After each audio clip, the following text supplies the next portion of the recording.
In our previous video of why do we fall ill, we learned that what is health and what are the different aspects of health, what is the difference between acute and chronic diseases, infectious and non-infectious diseases, and so on. Now in this portion, in this video, we'll understand further aspects of diseases. So the topic is infectious agents. Infectious diseases जो होता है वो किससे transfer होता है? बहुत सारा organisms हो सकता है, जैसे बैक्टीरिया, फंगी, एनिमल से भी होता है, प्रोटोजोन से भी होता है. जैसे इस फोटो में है, what you have to remember from this photo is like picture of SARS viruses coming out of the surface of an infected cell. एक इन्फेक्टेड सेल से बाहर आ रहा है, ये वायरस का फोटो है. फिर ये है पिक्चर ऑफ स्टेफाइलोकोकी, ये बैक्टीरिया है विच कॉजेज एक्ने. तो what you'll have to learn is Staphylococcus causes acne. Similarly here Trypanosoma एक प्रोटोजोन है जिससे डिजीज होता है sleeping sickness. Leishmania, it is a protozoan which causes काला अजर. So you'll have to remember the organism, causative organism, and the disease, name of the disease. This is the photo of an adult roundworm. You don't have to remember the scientific name. Ascaris lumbricoides. So it stays in small intestine and वहाँ infection create करता है. See, common examples of diseases caused by viruses are common cold, influenza, dengue fever, AIDS. बहुत सारा diseases है जो bacteria के कारण होते हैं, जैसे fever, cholera, tuberculosis, anthrax. And बहुत सारा diseases है जो प्रोटोजोन के कारण होता है, मलेरिया, काला अजर. So you'll have to remember the name of the diseases caused due to virus, due to bacteria, and due to protozoans. Why is it important that we think of these categories of infectious agents? क्योंकि हम लोगों को क्यों पता करना है कि कोई डिजीज बैक्टीरिया से हो रहा है, प्रोटोजोन से हो रहा है कि वायरस से हो रहा है? क्योंकि जब तक हम लोगों को कॉजेटिव ऑर्गेनिज्म नहीं पता चलेगा तब तक उस चीज़ का ट्रीटमेंट नहीं करवा पाएंगे. जैसे बैक्टीरिया, अगर कोई बैक्टीरिया जनरली हम लोग के बॉडी में क्या करता है, अपना खुद का सेल वॉल क्रिएट कर लेता है ताकि वो सर्वाइव कर पाए बॉडी में. अब अगर किसी इंसान को कोई बैक्टीरियल डिजीज हुआ है तो वो इंसान क्या करेगा, एंटीबायोटिक्स लेगा. वो एंटीबायोटिक्स कैसे काम करेगा, बैक्टीरिया को सेल वॉल क्रिएट नहीं करने देगा. तो बैक्टीरिया कैसे सर्वाइव कर रहा था बॉडी में, सेल वॉल क्रिएट करके. अब हम दवाई ले रहे हैं जिससे सेल वॉल क्रिएट ही नहीं हो पा रहा, तो बैक्टीरिया सर्वाइव नहीं कर पाएगा मेरे बॉडी में और मर जाएगा एंड वो डिजीज ठीक हो जाएगा. तो जब तक डिजीज का पॉजिटिव ऑर्गेनिज्म नहीं पता चलेगा तब तक कैसे वो प्रॉपरली ट्रीट किया जाएगा. जैसे यहाँ पर लिखा है कि बहुत सारा बैक्टीरिया है जो सेम कैटेगरी, मतलब सेम फंक्शंस शेयर करता है, जैसे सब सेल वॉल क्रिएट कर रहा है. तो एक दवाई अगर हम किसी दूसरे बीमारी के लिए ले रहे हैं, कभी कभी वो किसी दूसरे बीमारी में भी काम करता है. मलेरिया का दवाई ले रहे हैं, वो किसी और में भी काम कर जाएगा. क्यों? क्योंकि उसका बेसिक एम तो यही था कि सेल वॉल क्रिएट नहीं करने देना. बट वायरसेस में बट अगर कोई डिजीज़ वायरस के कारण हुआ है और उसमें हम बैक्टीरियल डिजीज़ का दवाई ले रहे हैं तो वो कोई काम नहीं करेगा, क्योंकि वायरस का अपना खुद का लाइफ प्रोसेस होता है, बैक्टीरिया का खुद का अलग होता है. एक बैक्टीरियल डिजीज़ का दवाई दूसरे में काम कर सकता है फिर भी, लेकिन एक बैक्टीरियल डिजीज़ का दूसरे वायरल डिजीज़ में कभी काम नहीं करेगा, एंड वाइस वर्सा. तो ये होता है. जैसे यहाँ पर लिखा है, as an example let us take antibiotics. वो कैसे काम करता है, they commonly block biochemical pathways important for bacteria. जैसे बहुत सारा बैक्टीरिया सेल वॉल बना के अपने आप को प्रोटेक्ट करता है, तो जो एंटीबायोटिक है पेनिसिलिन, वो बैक्टीरिया को सेल वॉल बनाने नहीं देता. तो बैक्टीरिया जब सेल वॉल बनाने नहीं पाता तो वो इजीली मर जाता है. और ह्यूमन सेल्स तो ऐसे भी सेल वॉल बनाता ही नहीं है. तो हम लोग जब दवाई खा रहे हैं तो हम लोगों की बॉडी में कोई साइड इफेक्ट नहीं हो रहा है, सिर्फ उससे बैक्टीरिया ही मर रहा है. इसी तरह से many antibiotics work against many species of bacteria rather than simply working against one. एक दवाई बहुत सारे दूसरे बैक्टीरियल डिजीजेस को भी ठीक कर सकता है, क्योंकि वो उन सब बैक्टीरियाज का भी सेल वॉल बनाने का प्रोसेस को रोक दे रहा है. लेकिन वायरसेस के साथ ऐसा नहीं है. जो एंटीबायोटिक्स बैक्टीरिया के अगेंस्ट काम करता है वो वायरस के अगेंस्ट नहीं करेगा, क्योंकि वायरस का मैकेनिज्म कंप्लीटली डिफरेंट है. इसके बारे में हम लोग और पीछे में पढ़ेंगे. नेक्स्ट टॉपिक है मीन्स ऑफ स्प्रेड, कि डिजीज कैसे स्प्रेड होता है, through air, through water. See this is the best photo. खाना से ट्रांसफ़र होता है, मॉस्किटो या किसी इंसेक्ट के कारण होता है, किसी एनिमल के काटने से हो सकता है या एनिमल के कांटेक्ट में हो सकता है। इनडायरेक्ट कांटेक्ट मतलब इन्फेक्टेड पर्सन का कपड़ा या उसका बर्तन, उससे हो सकता है। एयर से हो सकता है, खांसने से। इनडायरेक्ट कांटेक्ट मतलब जहाँ फिजिकल कांटेक्ट डायरेक्ट हो, while kissing, during sexual activities and while hand shaking. ज़रूरी नहीं है सारा डिजीज़ इन सब से ही ट्रांसफ़र होगा, बट बहुत सारा कम्युनिकेबल डिजीज़ ऐसे ही ट्रांसफ़र होता है। और जो डिजीज़ नॉन कम्युनिकेबल है, जैसे कोई भी डेफिशिएंसी डिजीज़, वो इन सब मेथड से नहीं ट्रांसफ़र होगा। जैसे हाई ब्लड प्रेशर या कैंसर, वो सब कम्युनिकेबल नहीं है, तो वो ऐसे इन सब मेथड से कम्युनिकेट ट्रांसफ़र नहीं होगा। यहाँ क्या है, एक पर्सन खांस रहा है तो उसका जर्म्स इस जोन में आ गया, बहुत हैवी ड्रॉप्स जो था वो नीचे बैठ गया, जो हल्का वायरस, बैक्टीरिया या जो भी जर्म्स था वो और दूर चला जा रहा है। तो इस तरह से पूरा सराउंडिंग एरिया कंटामिनेट हो जाता है। Diseases can spread through water also. अगर हम लोग गंदा पानी वगैरह पी लेते हैं या इन्फेक्टेड वाटर, या वाटर में वायरस था, बैक्टीरिया था, पानी किसी कारण से गंदा हो गया, तो हम लोगों के स्टमक या इंटेस्टाइन रिलेटेड प्रॉब्लम शुरू हो जाता है। और बहुत सारा डिजीजेस होते हैं, जैसे cholera, jaundice and so on. Sexual contact से डिजीजेस ट्रांसफ़र होता है, जैसे एड्स, सिफिलिस, ये नेम्स लर्न करना होगा। लेकिन however such sexually transmitted diseases are not spread by casual physical contact. जैसे एड्स बहुत डेंजरस डिजीज़ है। इसमें क्या होता है कि बॉडी का इम्यून सिस्टम, जो वायरस है, वो बॉडी के इम्यून सिस्टम को अटैक करता है। ये पीछे में लिखा हुआ है, तो हम एक ही बार में बता देते हैं। So the virus which is responsible for AIDS attacks the immune system of the human being. उसके कारण क्या होता है कि कोई भी डिजीज़ से हम अपने आप को प्रोटेक्ट नहीं कर पाते हैं। अगर एक छोटा मोटा सर्दी खांसी होगा तो वो भी एक निमोनिया या इन्फ्लुएंजा जैसा बीमारी बन जाएगा और इंसान मर जाएगा, क्योंकि उसके बॉडी में वो कैपेबिलिटी ही नहीं है कि वो फाइट कर पाए। और एड्स का कोई ट्रीटमेंट नहीं है। सिम्टम्स को मतलब डिजीज़ को थोड़ा बहुत ईजी करने के लिए दवाई दे दिया जाता है, लेकिन वो प्रॉपर ट्रीटमेंट नहीं है। तो इस वजह से एड्स बहुत डेंजरस डिजीज़ है। तो जिसको एड्स हुआ है, लोग जनरली उसको आइसोलेट कर देते हैं, अलग कर देते हैं। पब्लिक प्लेस में जाने के लिए, मतलब अगर किसी को पता होता है तो वो दूर चला जाता है। तो ये ऐसा डिजीज़ नहीं है, ये सिर्फ सेक्सुअल एक्टिविटी से ही ट्रांसफ़र होगा, जहाँ बॉडी फ्लूइड्स एक्सचेंज होगा। अगर शेक हैंड कर रहे हैं, उस इंसान से बात कर रहे हैं, उसको हग कर रहे हैं, तो वो ये सबसे नहीं होगा। जैसे देखो यहाँ लिखा है, casual physical contacts include handshakes और हग्स और स्पोर्ट्स लाइक रेसलिंग। तो ये सब चीज़ से एड्स नहीं ट्रांसफ़र होगा। एड्स ट्रांसफ़र हो सकता है ब्लड ट्रांसफ्यूजन में। एक इन्फेक्टेड अगर ब्लड ठीक से बैंक में, हॉस्पिटल में चेक नहीं हुआ, एड्स था उस इंसान को, दूसरे में चला जाएगा, उस तरह से हो सकता है। इन्फेक्टेड नीडल से, रेज़र से, इन सब चीज़ों से तो ब्लड के थ्रू ट्रांसफ़र हो सकता है।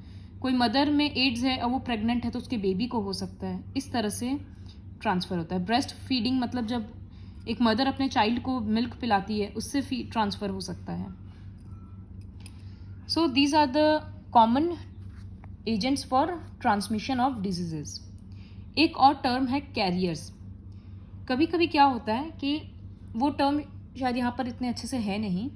कोई बैक्टीरिया होता है, लाइक मलेरिया कॉजेटिव ऑर्गेनिज्म जो है, वो मॉस्किटो के हेल्प से ही ट्रांसफ़र होता है। We know female anopheles mosquito is the carrier of the disease, is the agent. वो क्या, फीमेल एनोफिलिस मॉस्किटो के अंदर जब तक वो मलेरिया का बैक्टीरिया प्रोटोजोआन जाएगा नहीं, तब तक वो एक्टिव नहीं होगा। तो mosquitoes feed on many warm blooded animals including अस। अगर किसी हेल्दी इंसान को एक मच्छर काटा, वो भी कोई भी मच्छर नहीं, सिर्फ फीमेल एनोफिलिस मॉस्किटो, फिर वही मच्छर अगर किसी हेल्दी इंसान को काटेगा तो डिजीज़ ट्रांसफ़र हो जाएगा। ऐसे ही होता है डिजीज़ ट्रांसफ़र थ्रू मॉस्किटोज़। उसी तरह से हाउस फ्लाई अगर इन्फेक्टेड फूड या वेस्ट प्रोडक्ट पे बैठती है, फिर वो हम लोग के खाना में आकर अगर बैठ जाएगी तो जर्म्स ट्रांसफ़र हो जाएगा। So we can say that house fly is a carrier of the disease. Now next topic is organ specific and tissue specific manifestations.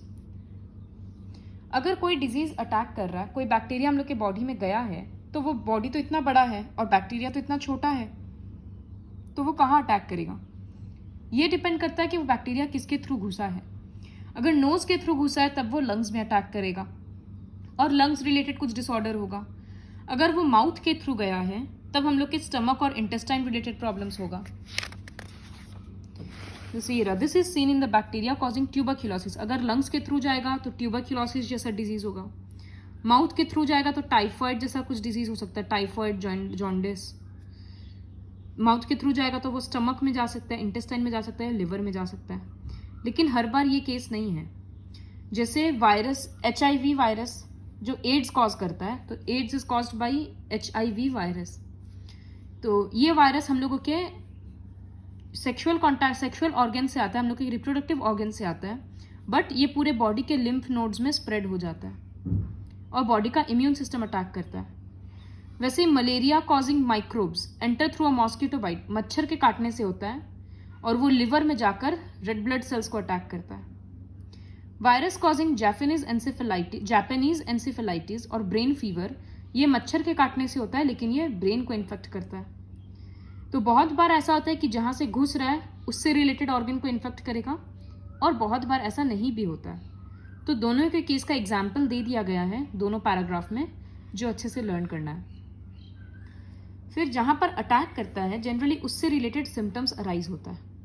अगर लंग्स टारगेट ऑर्गन है, कोई बीमारी लंग्स में हुआ है तो सिम्टम्स क्या होगा? कफ, सांस लेने में प्रॉब्लम होगा तो ब्रेथलेसनेस। लिवर में हुआ है तो जॉन्डिस जैसा डिजीज होगा। अगर ब्रेन टारगेट ऑर्गन है, कोई इन्फेक्शन ब्रेन में हुआ है तो हेडेक, वोमिटिंग, बेहोश हो जाना, ये सब टाइप का साइंस और सिम्टम्स होगा। तो इससे डिजीज डिटेक्ट करना, टारगेट ऑर्गन डिटेक्ट किया जाता है। In addition to these tissue specific effects of infectious diseases, ये टिश्यू पर्टिकुलर टिश्यूज में इफेक्ट कर रहा था तो इसीलिए लिखा है टिश्यू स्पेसिफिक इफेक्ट्स। बहुत सारा कॉमन इफेक्ट्स भी होता है। Most of these common effects depend on the fact that the body's immune system is activated in response to infection. अगर बॉडी में इन्फेक्शन हुआ है तो इम्यून सिस्टम बहुत सारे सेल्स को रिक्रूट करता है, मतलब उस काम पे लगा देता है कि तुम इस सेल्स को किल करो। तो जब वो अपना काम शुरू कर देता है हर एक बॉडी सेल्स, तो थोड़ा बहुत लोकल इफेक्ट्स होता है, जैसे फीवर हो जाना या उस जगह पे स्वेलिंग आ जाना। तो ये सब होता है लोकल इफेक्ट्स, जिसको इन्फ्लामेशन भी बोलते हैं। उस रीजन में दर्द होना, ये सब चीज़ होता है। फीवर हो जाना, तो ये जनरल सिम्टम्स होगा, जनरल इफेक्ट्स होगा। ये जो अभी तक हम लोग पढ़े थे कि ब्रेन में होगा तो वोमिटिंग, हेडेक, अनकॉन्शियसनेस, लिवर में हुआ तो जॉन्डिस टाइप का, अगर लंग्स में हुआ तो breathlessness, cough and so on, ये सारा टिश्यू स्पेसिफिक इफेक्ट्स था। लेकिन जनरल इफेक्ट्स क्या होता है? फीवर, swelling, body pain, ये सब जनरल होता है।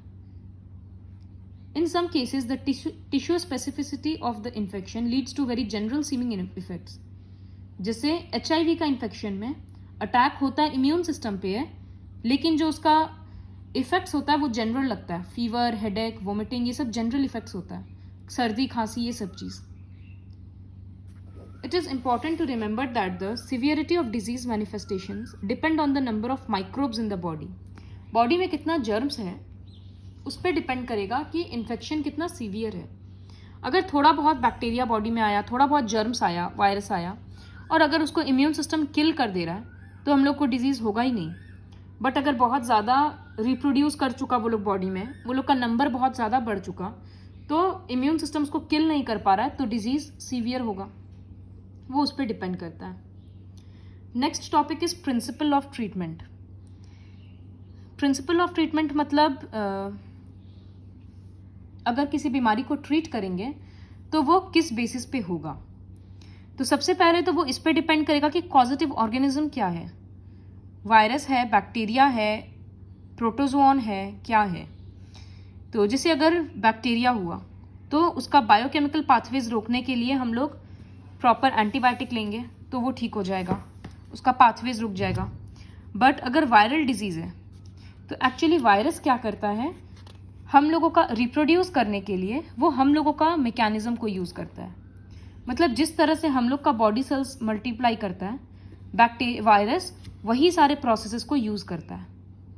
हर बैक्टीरिया का अपना बायोकेमिकल वेज होता है, अपना बॉडी का लाइफ प्रोसेस चलाने का उसका तरीका होता है, लेकिन वायरसेस हम लोगों के जैसे ही रिएक्ट ट्रीट करता है। तभी तो viruses are both living and non living. जब वो बाहर किसी सरफेस पे है तो वो नॉन लिविंग हो जाएगा, जैसे ही वो अंदर जाएगा वो हम लोगों के होस्ट को अटैक करेगा, हम लोग के सेल को, और हम लोगों के सेल्स के जैसे ही वो रहने लगेगा और अपना वायरस खुद मल्टीप्लाई करते जाएगा। तो इस केस में, वायरल डिजीजेस के केस में हम लोग दवाई कैसे लेंगे? क्योंकि जो दवाई हम लोग वायरस को मारने के लिए लेंगे वो तो हम लोग के सेल्स को भी मार देगा, क्योंकि वायरस का सारा केमिकल पाथवेज और हम लोगों का सारा बॉडी का पाथवेज वो तो सेम हो रहा है।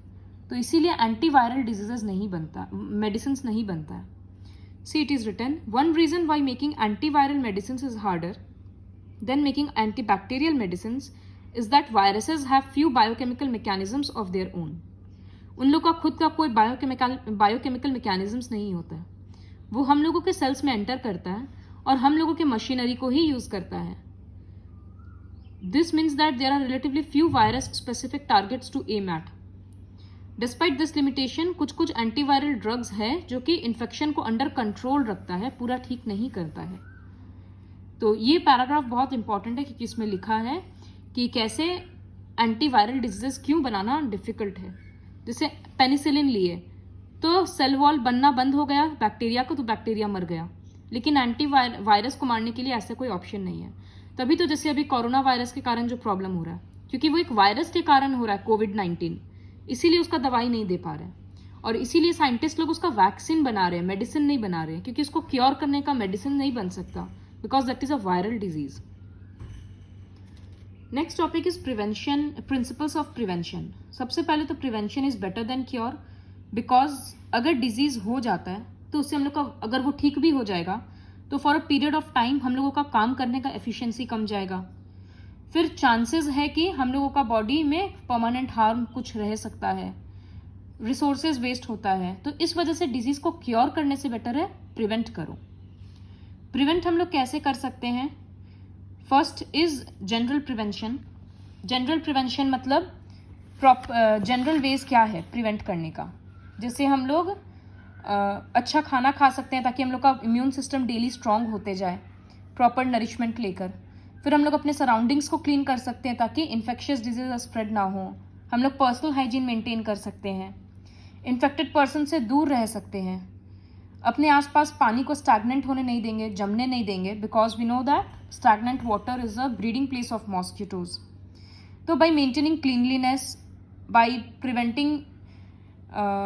maintaining or taking proper nourished food, by preventing the contact with an infected person, ये सब करके हम लोग डिजीजेस को प्रिवेंट कर सकते हैं।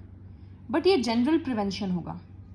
कुछ कुछ प्रिवेंशन होता है जो स्पेसिफिक होता है, जैसे वो होता है वैक्सीन के थ्रू, जैसे मलेरिया या फिर बेटर टू से मीजल्स, पोलियो, टेटनस, ये सब जैसा बीमारी को प्रिवेंट करने के लिए, एक एक बीमारी को प्रिवेंट करने के लिए हम लोगों को अलग अलग वैक्सीन लेना पड़ता है। तो ये स्पेसिफिक वेज होता है to prevent a disease. General ways समझ में आया, जो ओवरऑल सब डिजीज को प्रिवेंट कर देता है। स्पेसिफिक प्रिवेंशन मतलब जो एक एक बीमारी के लिए अलग अलग सारा चीज लेते हैं, तो वो वैक्सीन के थ्रू आता है। वैक्सीन हम लोगों को पता है कैसे लिया जाता है। सबसे पहले तो वैक्सीन कैसे इन्वेंट हुआ, तो एडवर्ड जेनर नाम की जो साइंटिस्ट थी वो स्मॉल पॉक्स के अगेंस्ट वैक्सीन डिस्कवर की। स्मॉल पॉक्स पहले एक बहुत डिजास्टरस डिजीज था, एपिडेमिक। जैसे अभी के लिए कोरोना को एपिडेमिक बोला गया है कि कोई ट्रीटमेंट नहीं और वो बहुत रैपिडली स्प्रेड हो रहा है, वैसे पहले स्मॉल पॉक्स था। In fact this was more deadly, तो लोग बहुत डरते थे। बट ये देखा गया कि जो नर्सेज स्मॉल पॉक्स का ट्रीटमेंट कर रही है, उनमें से कुछ तो मर गई, लेकिन कुछ का बॉडी अपने आप अडेप्ट कर लिया वायरस को किल करने का, तो उनका बॉडी अपने आप इम्यून हो गया टू किल द वायरस। इसी तरह से एडवर्ड जेनर ये डिस्कवर की थी कि जो लोग काउ पॉक्स, एक डिजीज काउ को होता था, तो जो भी गाय मतलब जो ग्वाला होते हैं, जो गाय का देखभाल वगैरह कर रहे हैं, तो जिनको काउ पॉक्स हुआ है जिस गाय को, और वो ग्वाला को, उस लेबर को, you can say that person is not infected by small pox, क्योंकि काउपॉक्स के कारण उसके बॉडी में एक नेचुरल इम्यूनिटी आ चुका खुद से, तो वो स्मॉल पॉक्स के वायरस को खुद से ही किल कर दे रहा है। तो वो वहाँ से काउपॉक्स के डिजीज से एडवर्ड जेनर स्मॉल पॉक्स का वैक्सीन इन्वेंट की थी।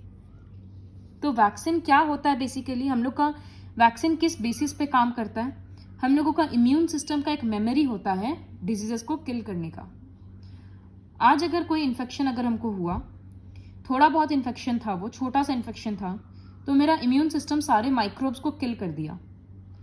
नेक्स्ट टाइम जब वही इन्फेक्शन हमको होगा तो मेरे इम्यून सिस्टम को ऑलरेडी याद रहेगा कि पहले भी हम इस तरह के माइक्रोब्स को हैंडल किए हुए हैं, तो अब नेक्स्ट इन्फेक्शन में मेरा इम्यून सिस्टम और बेटर रिस्पॉन्ड करेगा। जैसे एग्जाम के लिए होता है, हम लोग बार बार रिवाइज क्यों करते हैं? ताकि जब एग्जाम में एक्चुअली क्वेश्चन पेपर आएगा, जब वो हम लोगों का एक्चुअल टेस्ट है, तो हम लोग बेटर प्रिपेयर्ड रहेंगे। वही है कि थोड़ा बहुत छोटा मोटा इन्फेक्शन हम लोग को होते रहता है, जिससे हम लोगों का इम्यून सिस्टम और स्ट्रांग होता है। नेक्स्ट टाइम जब एक्चुअल इन्फेक्शन होगा तो बॉडी उसको और अच्छे से फाइट करेगा। वैक्सीन का वही कंसेप्ट है। अगर हम मीजल्स का वैक्सीन ले रहे हैं तो इसका मतलब हम मीजल्स जिस ऑर्गेनिज्म के कारण होता है, हम उसी का वीक फॉर्म अपने बॉडी में इंजेक्ट कर रहे हैं। जब हम उसका वीक फॉर्म अपने बॉडी में इंजेक्ट करेंगे तो उस टाइम पे तो मेरा बॉडी का इम्यून सिस्टम उसको अच्छे से मार देगा, क्योंकि वो तो वीक फॉर्म था। जब नेक्स्ट टाइम एक्चुअल मीजल्स का ऑर्गेनिजम्स अटैक करेगा, पॉजिटिव ऑर्गेनिजम्स, तो मेरा बॉडी के पास, मेरा इम्यून सिस्टम के पास ऑलरेडी एक मेमोरी रहेगा कि इसके सेल्स को ऐसे किल करना है, तो वो डिजीज के टाइम पे बेटर फाइट कर पाएगा। यही वैक्सीनेशन का कंसेप्ट होता है। This you have already red in standard 8। So her disease के लिए वैक्सीन नहीं होता। जिसके लिए वैक्सीन है वो ये सारा डिजीजेस है, और भी अदर है, but you have to learn 4 to 5। Vaccine काफ़ी सारा फ्री में भी डिस्ट्रीब्यूट करवाया जाता है गवर्नमेंट के अंडर में, जैसे पोलियो वैक्सीन। बट कभी कभी क्या होता है, जैसे हर बच्चे का इम्यून सिस्टम अलग अलग होता है, तो जो बच्चे स्लम एरियाज में रहते हैं उनका इम्यून सिस्टम ज़्यादा स्ट्रांग होता है। क्यों? क्योंकि वो डेली गंदा पानी और सॉइल और सब चीज़ के कांटेक्ट में रहते हैं, तो उन लोगों का जो बॉडी है वो डेली फाइट करता है, इसलिए वो स्ट्रांग हो गया। आज हम लोग अगर अपने घर में हैं, एकदम साफ सफाई में रहते हैं, अच्छा खाना खाते हैं, फ्लोर गंदा नहीं, मतलब कोई जर्म्स के कांटेक्ट में जल्दी से ऐसे नहीं आते हैं, तो हम लोगों का इम्यून सिस्टम का लड़ने का पावर कम हो जाता है। इस वजह से हम लोग को कोई भी बीमारी जल्दी होता है। हेपाटाइटिस मतलब जॉन्डिस, तो हेपाटाइटिस का जो वायरस होता है वो वाटर के थ्रू स्प्रेड होता है। वैक्सीन है प्रिवेंट करने के लिए, जॉन्डिस को हेपाटाइटिस ए भी बोलते हैं। लेकिन स्लम एरियाज में जो रहते हैं, but the majority of children in many parts of India are already immune to hepatitis A, जब तक वो लोग 5 साल के होते हैं तो वो लोग इतना गंदगी में रह चुके होते हैं कि उनका इम्यून सिस्टम स्ट्रांग ऑलरेडी हो गया है, उनको हेपाटाइटिस ए होगा ही नहीं। तो ये रीज़न है। This is because they are exposed to the virus through water. तो ये पूरा चैप्टर को काफ़ी ध्यान से पढ़ने का ज़रूरत है।